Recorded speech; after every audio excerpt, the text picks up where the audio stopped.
and welcome to the program. I am Adeshara Josh. Let's take you through major headlines around the world. We have to start in Thailand, where it appears that democracy is crumbling and the country appears to be back at square zero. As the army seeks to tighten its grip on power, Thailand's ex-Prime Minister Yingluck and some members of her family have been detained. Ms. Yingluck and scores of politicians from the deposed government had been told to report to a Bangkok army base. She was kept for several hours and then driven to an undisclosed location. Army Chief General Prayut Chan-o-cha also met key officials, telling them reform must come before any elections. Senior government officials and the caretaker prime minister arrived at an army facility in Bangkok on Friday after Thailand's military leaders summoned them to a meeting. Military leaders also summoned ousted Prime Minister Yingluck to the meeting, a day after Army Chief Prayut Chan-o-cha seized power in a bloodless coup and said he wanted to restore order following months of turmoil.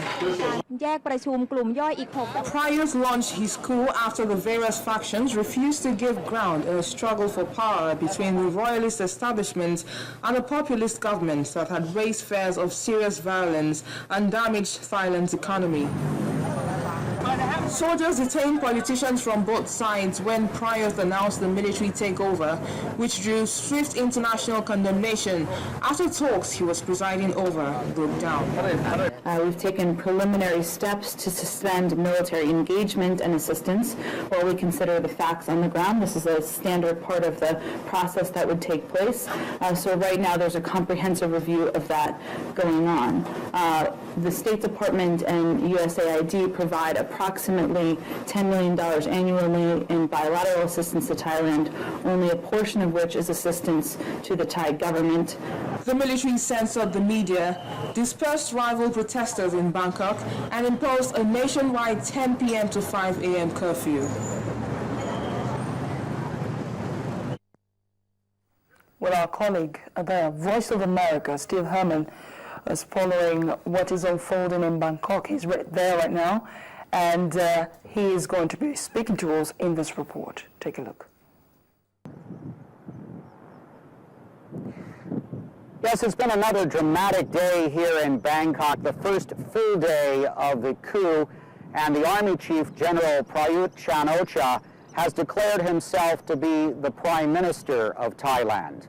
The two previous Prime Ministers were summoned by the Army, and they showed up. Their immediate fate is not known. Some political leaders have been released.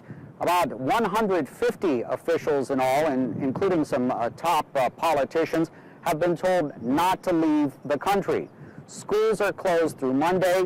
The Constitution suspended except for Article 2 dealing with the king himself, who is the ultimate power figure in this country. And there is still press restriction. Now, significantly, there has been a small demonstration against military rule in the country. More of an artsy type of crowd, not the traditional demonstrators from the red shirts who are pro-government or the yellow shirts who are anti-government. So we will see in the days ahead in just which direction Thailand is heading. For Channels TV, I'm Steve Herman, VOA News, Bangkok.